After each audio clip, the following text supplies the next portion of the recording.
VCY America presents Crosstalk, a nationwide call-in program discussing issues that have an effect on our families, our communities, our churches, our nation, and our world. Crosstalk, an opportunity for you to voice your concerns for biblical principles. And now live by satellite and around the world on the internet at vcyamerica.org. Here is today's Crosstalk. And thanks for joining us today on Crosstalk on the VCY America Network.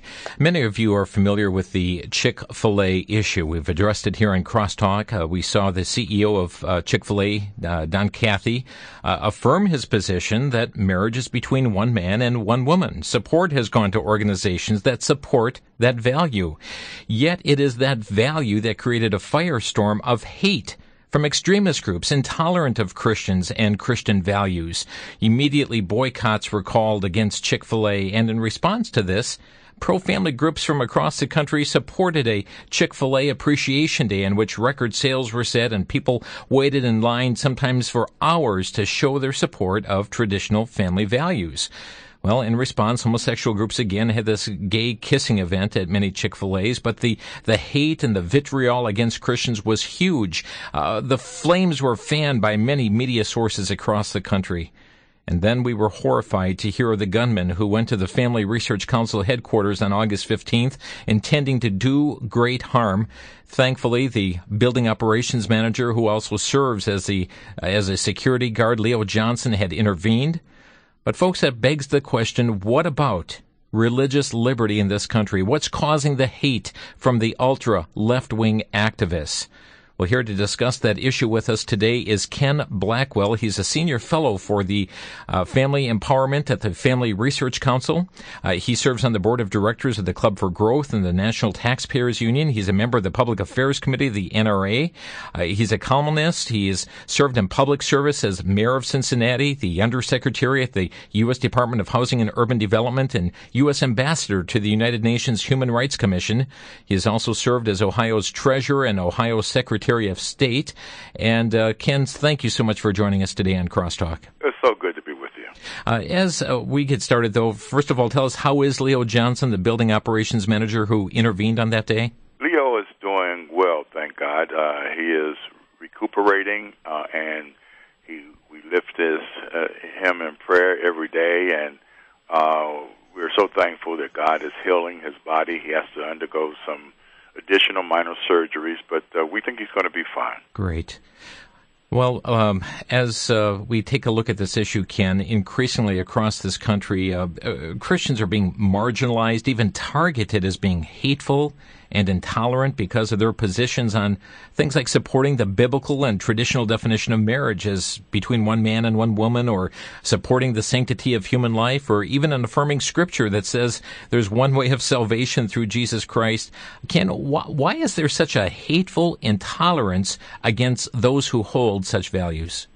Well, one of the crossroads that we're at in our in our third century as a country is, what path will we take? Do we truly understand what has made us an exceptional nation? I think that for the first time in all of human history, at the creation of this country, there was a fundamental understanding that our rights did not come from government. Our human rights are gifts from God. Again, not grants from government. And we go to that second paragraph in the Declaration of Independence, which I think is the driving and most clear statement on this matter. It says, we hold these truths to be self-evident. My dad used to say that means, simply put, any knucklehead should be able to get it. that we're endowed by our Creator with certain inalienable rights, which again means that our rights are not grants from government; they're gifts from God. And look, we're not all equal in income, or we're not all equal in size or intelligence, but we're all equal in human dignity, and we're all equal in terms of our our accountability to God. So we at the Family Research Council, we're a conservative Christian organization. We have answered the call. It's a biblical call. in Psalms 11, verse 3, the question is asked, if the foundation be destroyed, what shall the righteous do? And as an organization, we have advanced, these biblical truths. We've defended them, and as a consequence, we have become despised by those who would recreate this country into something that its founders never expected it to be. And that is a big welfare state, a totalitarian state, or an authoritarian state.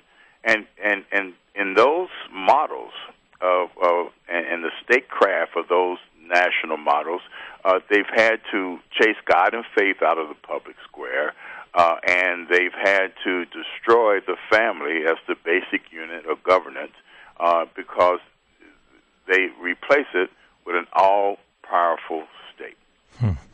Well, what can you tell us about some of the statements that were made by the intruder to your building that day? Well, first, he entered the building of our organization where he told Leo, our operations manager, that he objected to our politics and opened fire with the handgun. Our political beliefs, as I've stated, are reflected and reflective of our Christian faith.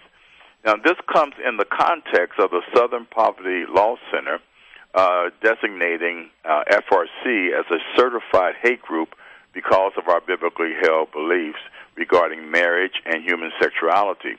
And as a consequence of this mislabeling, they've opened the door to those who would do violence against us for what we believe. Now, even under this attack, we encourage love and respect for all people, including those seeking to redefine marriage. And we've made clear that we don't approve of and we reject all violence directed at anyone because of their sexual behavior. But this notion that we are a hate group, as defined by the Southern Poverty Law Center, and they're being in league with the Obama Justice Department, is working hand in hand, and that is very, very disturbing and flat out wrong. What can you tell? I mean, the Southern Poverty Law Center has labeled, you said, a certified hate group. Who is the Southern Poverty Law Center? What are they? They are a non-government agency that has a long track record, some good and now some bad, in the whole civil rights movement. And as a consequence of them being in the forefront of the civil rights movement in the late 50s and the 60s and the 70s, they have gained special favor of the Obama Justice Department. But they've gone astray.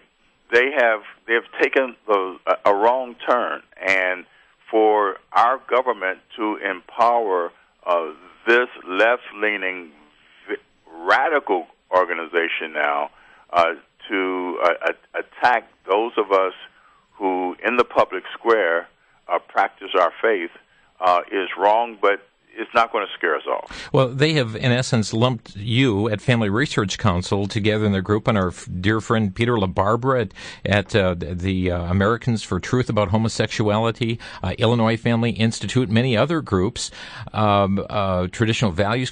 They lump all of these groups together as the same as white supremacists, Ku Klux Klan, etc. Well, it's just crazy.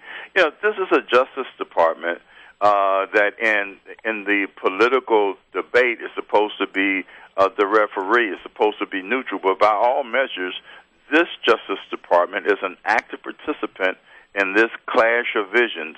Not only this clash of visions, but in this mislabeling of people who exercise their fundamental human rights and constitutionally guaranteed rights as haters and bigots. It is just flat out wrong. It's crazy, but it will not deter us from our mission. Ken Blackwell is with us from the Family Research Council. Do you believe that there is a correlation to FRC being certified as a hate group and the incident that occurred at your headquarters?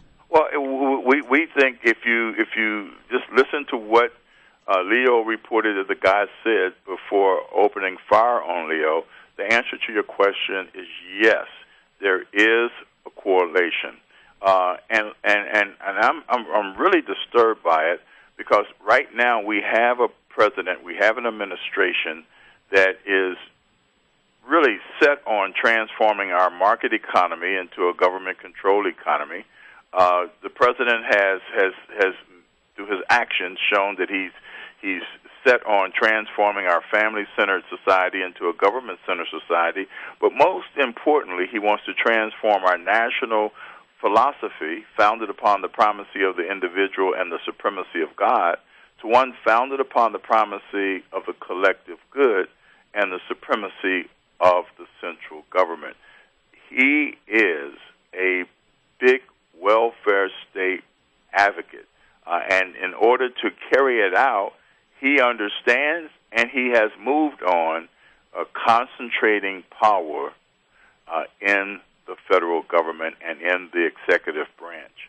And so Ken Kukowski of the Family Research Council and I did a book in 2010 detailing how he has gone about step by step trying to undermine the constitutional governance that has made us an exceptional nation in all of world history. What's the name of that book? It is, excuse me, boy, I got something caught in my throat. It is called The Blueprint, Obama's Plan to Subvert the Constitution and Build an Imperial Presidency. Ken Blackwell with us today. Ken, one of the Southern Poverty Law Center's purposes is to do what they say is, quote, teaching tolerance. Yet it seems as if the tolerance they preach is a very one-sided tolerance. I mean, they cite an anti-gay slur as a hateful incident, but an anti-Christian slur is not? Well, yeah, it's that organization is one big contradiction, and it's disconcerting, and I think that what we have to do is to come back to a fundamental realization that this really is the clash of visions that I just outlined a few minutes ago, and it is a struggle and a contest that, thank God, takes place in elections in our country, and that's why this election is so very important. If we believe that the individual liberty that we experience in this country is the driving force of human creativity and human prosperity that has made us a beacon of hope and freedom the world over, we must prepare to take a position in this election, come out and vote. Ken Blackwell with us. We're going to take a quick 60-second break and come back with more discussion here on our topic today of religious liberty versus hate. You're listening to Crosstalk on the VCY America Network.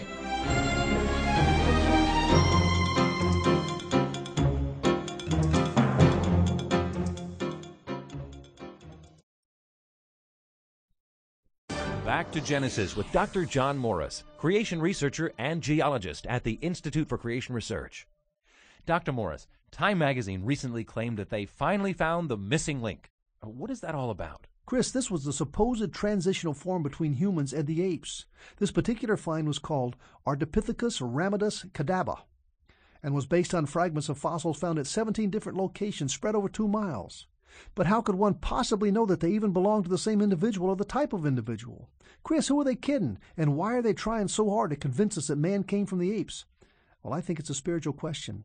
If man is special, created in the image of God, then he's accountable to that God for his actions. But if we evolve from the animals, then no one tells us how to act. The whole idea of evolution is a spiritual question. It's a religion, an anti-God religion, devoid of scientific support. A much better view is the one that's given back in Genesis. Thanks, Dr. John.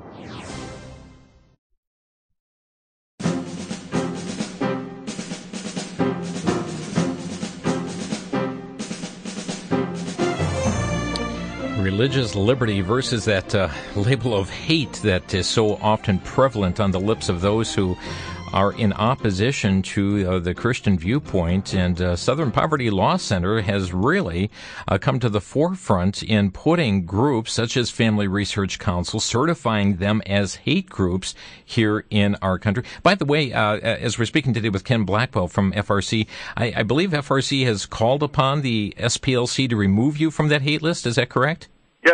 Yes, we have. What kind of response have you had? Well, it's sort of the stun ox look, or they're treating it with benign neglect. They are not recognizing it. They are sort of doubling down.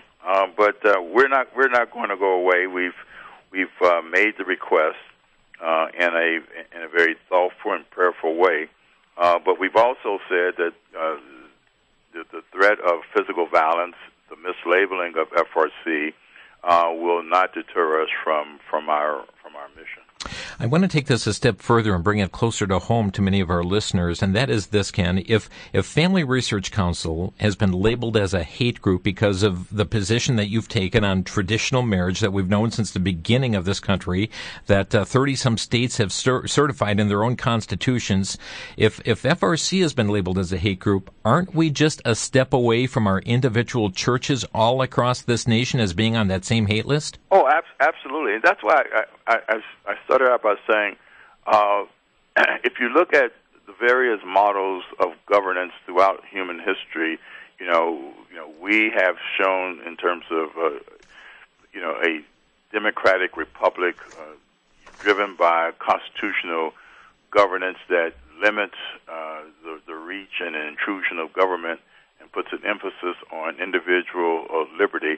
And it's based on the fact that there is a moral foundation of this country. If you can compare that with totalitarian states, authoritarian states, big welfare states, there are a couple of things that have had to happen for these states to consolidate power and use and misuse that power.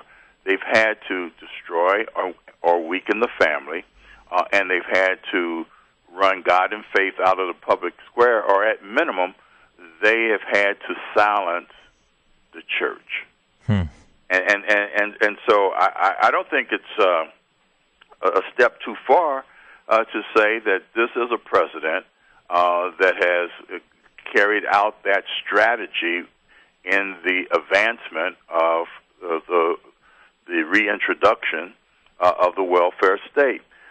Back in February of 2009, Newsweek magazine had a very interesting cover story, and it was entitled, "We Are All Socialists Now, The Dangers of the New Era of Big Government." Wow. And that left-leaning magazine basically declared that an era of big government was back. No matter what Bill Clinton said about the era of big government being over, it was back, and it was back with a vengeance. So if you begin to understand that that's the model that this president is working, you begin to understand that he has used our debt, our national debt, spending money that we don't have, as a way of carrying out his agenda. And so we now are carrying $16 trillion in debt. That is a triple-headed monster. It is a moral crisis because of the intergenerational theft that we are engaged in, robbing from our grandchildren and great-grandchildren. It is a economic crisis because of the anemic economic growth and expansion that we are experiencing, not producing enough jobs to put Americans who want to work back to work, making more and more of them dependent on government. And it is a national security crisis when you begin to understand that the majority of our debt that is held by foreign interests is not held by someone who has a close similarity to our worldview, but is held by China, by communist China. Here is a knuckleheaded notion of the welfare state being financed by debt, undermining American exceptionalism. But it shouldn't surprise us, because 8 days before his election in 2008, he said that we were about a week away from fundamentally transforming America. Wow. We don't need America transformed. We need the restoration of those principles and those practices that have made us an exceptional nation. What do you believe is the end goal of the Southern Poverty Law Center and groups like that? Well, again, I think it is to fundamentally change the nature of who we are as a country. So that really begs the question then, what can people do? What do you suggest people do? I know prayer is vitally important, and we as a network are daily emphasizing our listeners to be praying for this election and praying for this nation. But take it further. I mean, prayer is important. Prayer is very important because it guides our day-to-day behavior. But we first have to understand that we cannot sit this one out on the sidelines. Americans have to be on the front lines. We have to vote. November the 6th is a crucial flashpoint in our nation's history. It really is. And so we have to, neighbor to neighbor, church member to church member, family member to family member, friend to friend, we have to urge everyone within our individual networks to get out and vote, because we have to convince them of what is at stake.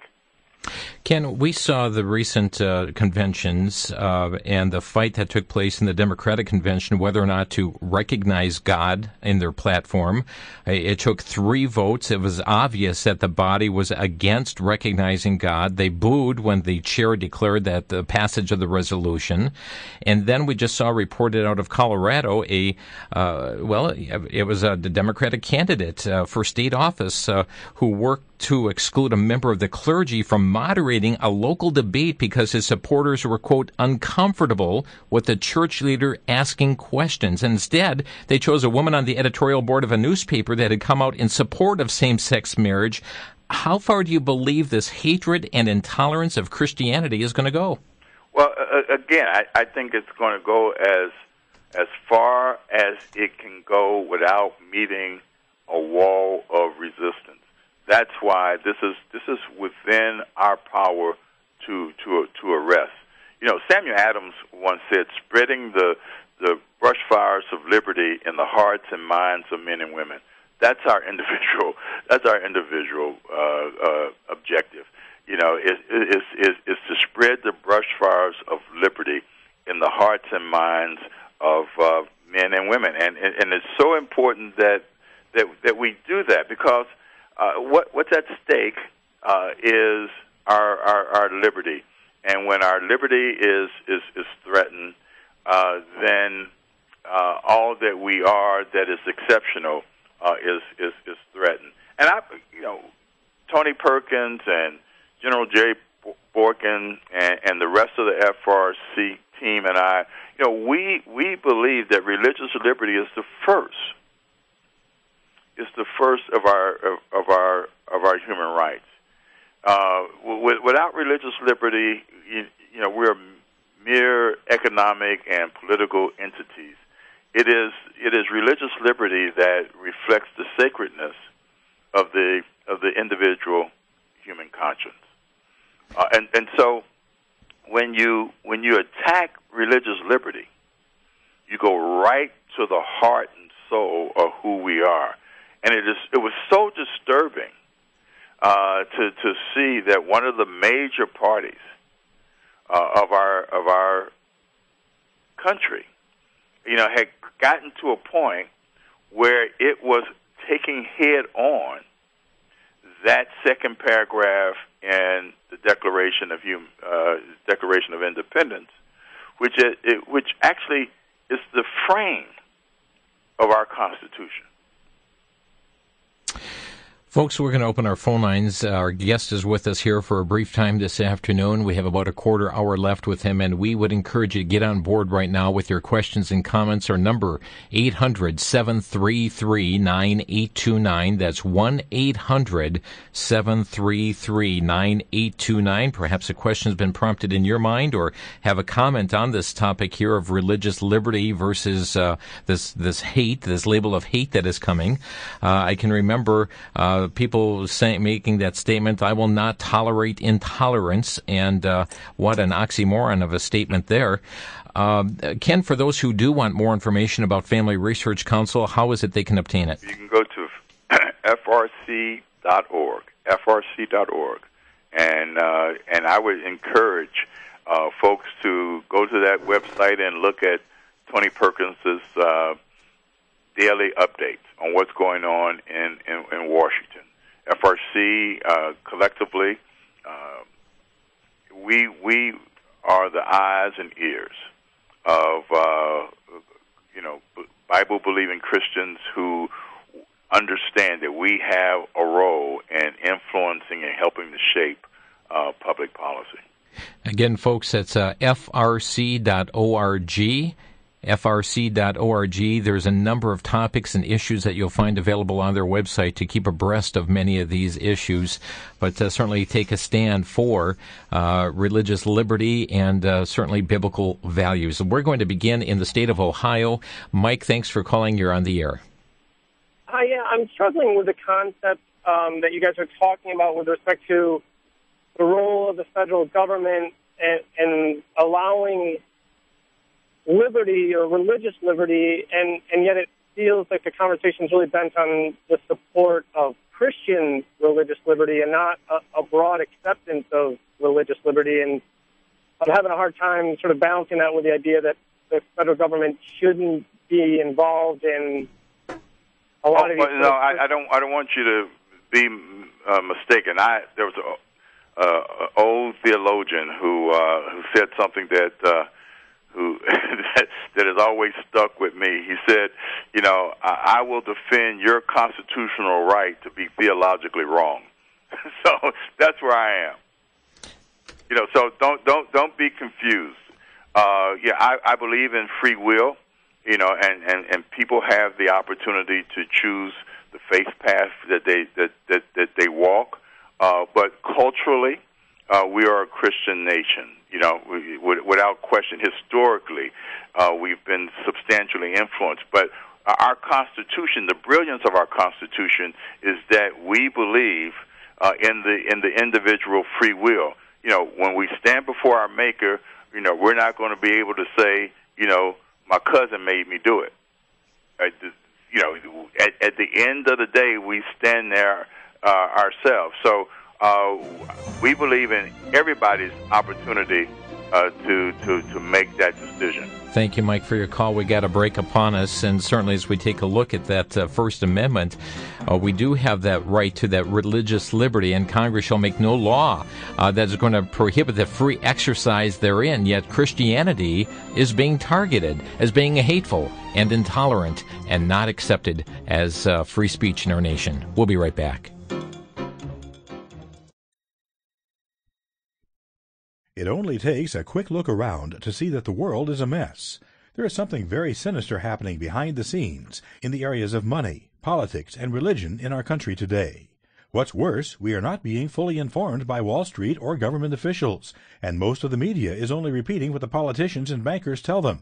In the book, A Nation in Crisis, authors Larry Bates and Chuck Bates, news executives with IRN USA News, unravel the confusion and unmask the mystery surrounding the institutions controlling our money, our government, and our religions.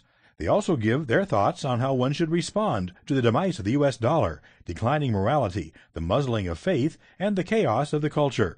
The hard-covered book, A Nation in Crisis, is available for a donation of $20 to VCY America, which can be made by calling 1-800-729-9829. Ask for the book, A Nation in Crisis. Again, the number toll-free, 1-800-729-9829.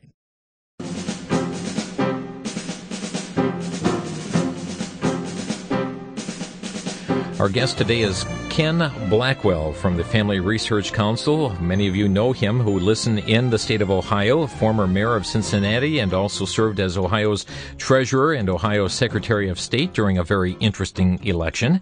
We're going to continue with your calls here today at 800-733-9829. Mike is calling next from Bayview, Wisconsin. You're on the air, Mike. Yes. Hey, Jim and Ken.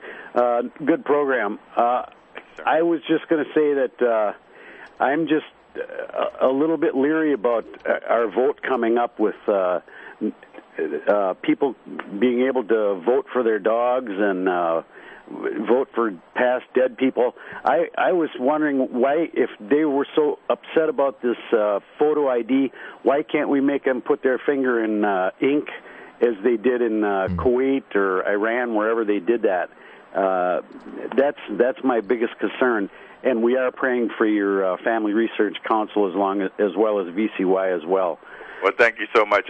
The first 40 years of voting rights law was concentrated on the franchise, making sure that there were no unnecessary and thoughtless hurdles placed in front of folks who wanted to exercise the franchise. In the last 10 years, there's been more and more emphasis placed on a counterbalancing a set of laws and rules and regulations, and that are geared towards protecting the integrity of the ballot box, because each of us is owed the guarantee that our legally cast ballot will not be negated by an illegal ballot. That's right. And so it's amazing to me what the resistance is to voter ID laws when we have proven time in and time out that one, these IDs are pretty customary in American culture, and secondly, they're easily accessible by government agencies and non-government organizations that are concerned about making sure everybody who is eligible to vote has the right to vote. Right, for free. Yeah. We can get the photo IDs, and I don't understand why they're all up in Christian people's faces. I mean, we're supposed to hate the sin but love the sinner, and we do, as well as pray for them. So God bless you both, and have a wonderful day. Thank you, Mike. Thanks. To Bill in Florida. You're on the air, Bill.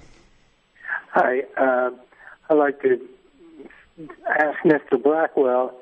First, I'd like to say I'm a Christian person, and I get tired of all the name calling and everything, and the placing blame on everybody. As far as the deficit goes, Bush started the unfunded wars and got us into this mess, and everybody's trying to blame all this on Obama, and that's not right. I'm not saying that I'm a big fan of Obama's, but let's be truthful about this thing. Well, I think I would encourage you to look at a lot of my writings. I write on economic matters, and I take a long view, a historical view. I was one of the first out of the box to criticize particularly the last 18 months of George Bush's presidency. I thought, just as Hoover set the table for FDR's big government expansion, Bush set the table for Obama's. But without question, Roosevelt and now Obama accelerated the expansion and intrusiveness of government exponentially when compared to other presidents. So this is not a matter of finger pointing. This is a matter of doing policy analysis and understanding the history of the economy in this country. So I think people are looking for folks who can get a job done, but I also believe that they want folks who speak the truth, and whether it is the Obama administration's attempt to use the economic crisis that they inherited as a basis to nationalize elements of our economy, from healthcare to schools to energy. We have to speak truth to power, and that's exactly what we're doing. Well, can I say one more thing? Sure. Yes, sir. Well, I've got a friend. He's a federal judge in Oklahoma. Mm-hmm. He's been a federal judge for years, and he's a Republican. And I talked to him in 2005, and he said that it will be years before our country ever recovers, if it ever does, from what Bush did to it. Well, so, that's fascinating, because the one thing that the federal government is responsible for, and it is in our Constitution, and that is our national defense. And if you begin to look at the expansion of the welfare state and various programs that are not in our Constitution, we're now funding our national defense on borrowed money.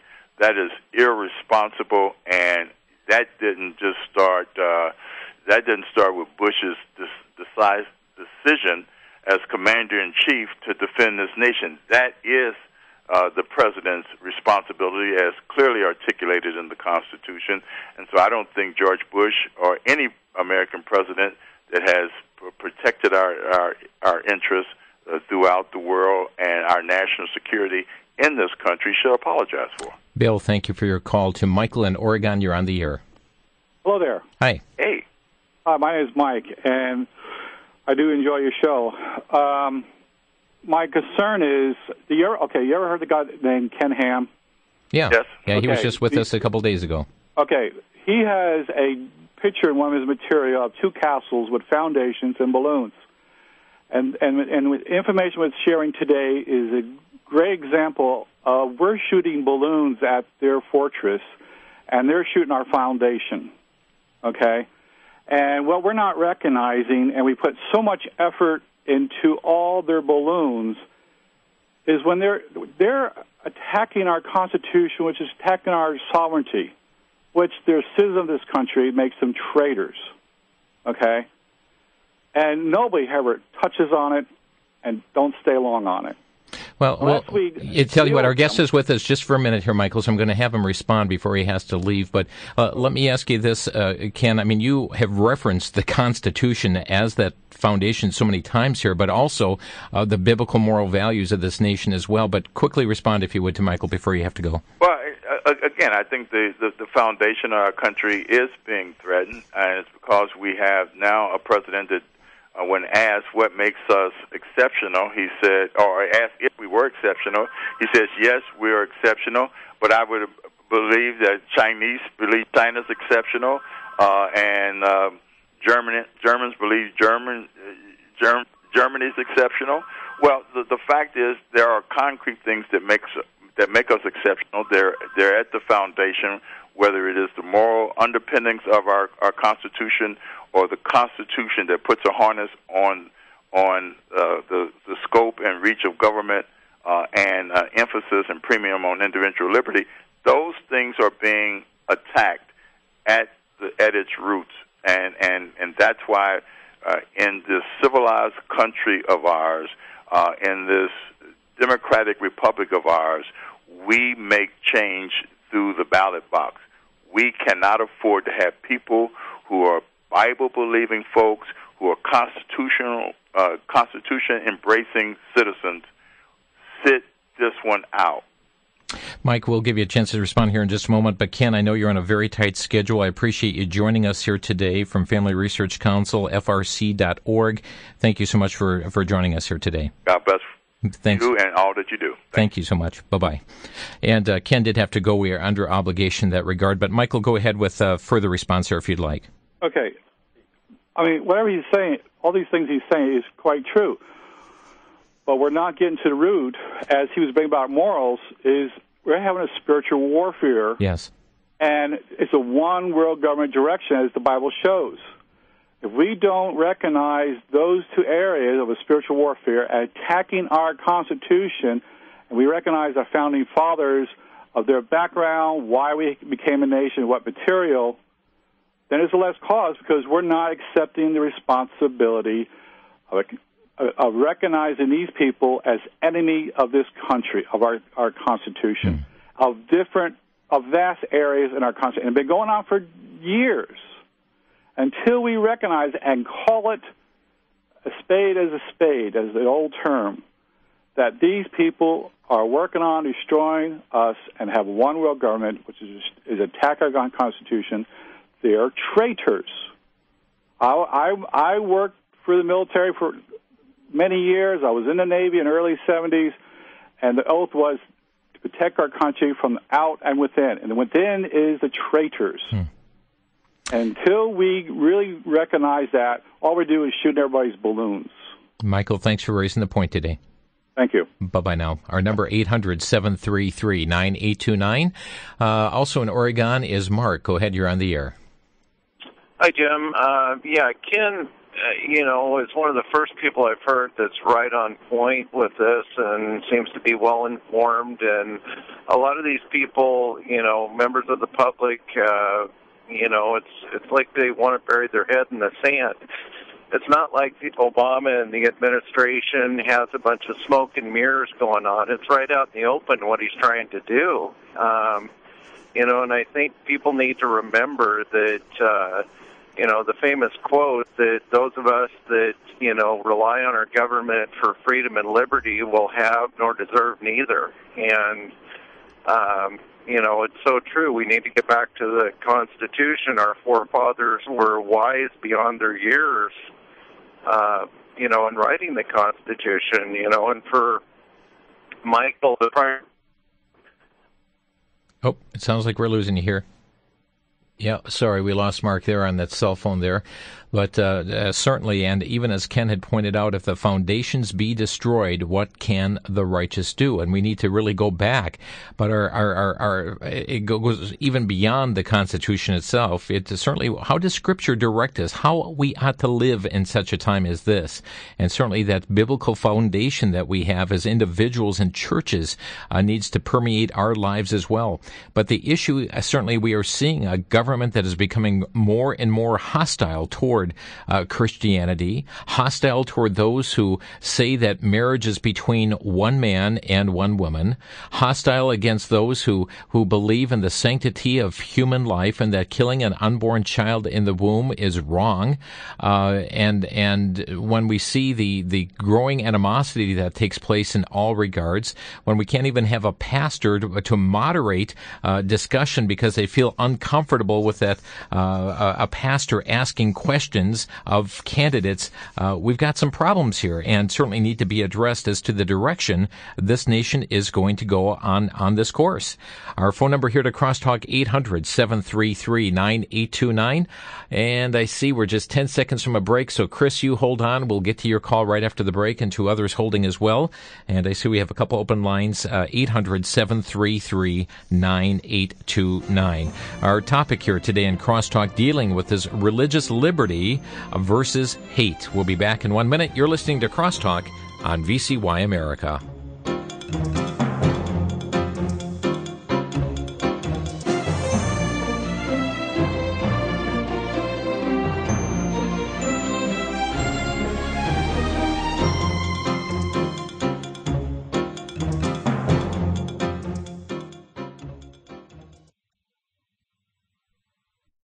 For the Worldview Weekend Minute, I'm Brandon House. Our website's worldviewweekend.com. In our last commentary, we began talking about 2 Corinthians chapter 5, verse 21. He made him who knew no sin to be sin for us, that we might become the righteousness of God in him. As we said, some teach that this means that Jesus Christ was a sinner, but he was not made a sinner. In fact, John MacArthur writes so clearly, he says, it is crucial, therefore, to understand that the only sense in which Jesus was made sin was by imputation. He was personally pure, yet officially culpable, personally holy, yet forensically guilty. But in dying on the cross, Christ did not become evil like we are, nor do redeemed sinners become inherently as holy as he is. God credits believers' sin to Christ's account and his righteousness to theirs, end quote.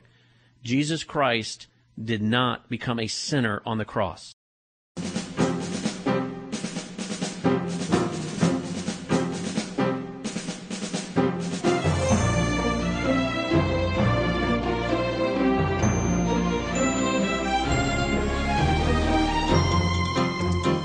This is Crosstalk on VCY America. On this point, we received just a short time ago a press release that has come to us by an atheist group, a Secular Coalition for America, who today are denouncing a resolution, House Resolution 789. House Resolution 789, which they say introduced in the House by Representative Stephen Fincher, that attempts to reaffirm the importance of religion in the lives of the United States citizens and makes reference to the country's Judeo-Christian heritage. Interesting on that front. Let's go to, let's see, Chris, you've been holding the longest in Florida. Go ahead, you're on the air. Hello, Chris. Yes, you're on the air. Vic, I've been listening to your program for years, and I tell you what, it's the only talk show that I listen to ever. I don't listen, other than probably NPR, because you're right next to the dial. But I really want to ask you this question, Vic. I want you to really think about it even later after the program. Have we, that call ourselves evangelicals, politicized faith? Have we, because I've been listening to this program, and it seems like we're not talking about Jesus Christ's government here. We have made the government an enemy. And what we have seemed like we've done is we're fighting the government with carnal weapons rather than fighting them with faith, hope, with love, and Christian love. Well, let me challenge you on that, Chris, because we have brought the Bible in repeatedly into our discussion here today, but at the same time, Jesus said, if you love me, keep my commandments, okay? And so as we have this love, his commandments are given to us in his word. So when we say that marriage is between one man and one woman, that's a foundation that we have in Scripture itself, but it's also the very foundational principle of our society and how we propagate our society. That's not politicizing Scripture in that regard. That's what Scripture reaffirms in that regard. So by standing up and saying that traditional marriage is between one man and one woman, that indeed is a biblical value. Certainly, are those who seek to politicize the topic. It's not a political topic. This is certainly a moral issue that we talk about. Vic, I do believe that, but what I'm hearing in the program. And by the way, Chris, this is Jim, not Vic. I'm sorry, Jim. That's okay. Is that you have made the government an enemy. You have made everybody an enemy. You're not talking. Jesus said, when these things begin to happen to you, be happy. And you're like fighting it. You're like fighting them with you want to fight them with the ballot. Jesus said, when all these things begin, he said, be glad, be happy. When we are persecuted, Chris, yes, absolutely. But at the same time, we're told in Scripture to reprove the works of darkness, and certainly we don't condone the works of darkness. We are to reprove them. We are to expose them. And yeah, and as a watchman on the wall, we sound the trumpet when there is danger that's lurking. Vic, I have one more point to make real quick. Probably the most important point. Jesus said, he told us we must be born again. Yes, sir. But it seems like Satan has tricked us into fighting for the unborn baby rather than the human that is alive who needs to be born again. So look, he has got us off focus. So well, who's going to fight? Yes, abortion is wrong, very wrong. Mm-hmm. But it seems like Satan has tricked us. So we're out in the streets, bombing this and doing this and political. Let me say this, Chris, here in conclusion, is not one or the other. It is both. It is both. Yes, we are salt and we are light. That is a twofold impact that we ought to have as Christians. We are to evangelize, to share the good news of the gospel. And as you listen to the chorus of this station, I know you're not listening to one of the VCY-owned stations, but I'm confident you're listening to a station that has much Bible preaching that comes on the station. This program also encourages us to be salt, to have that impact upon the culture around us, the impact upon others. The salt has a preserving impact. It has a flavoring impact as well. And so it's not one or the other, Chris. It's our belief that it's both. It's a twofold responsibility that we need to have. Thanks for your call. Randy in Waukesha, you're on the air. Hello. I agree with just about everything that your guest had to say. I don't believe in same-sex marriages, and I think that it's an abomination. But your guest also said that the president has reintroduced the welfare state.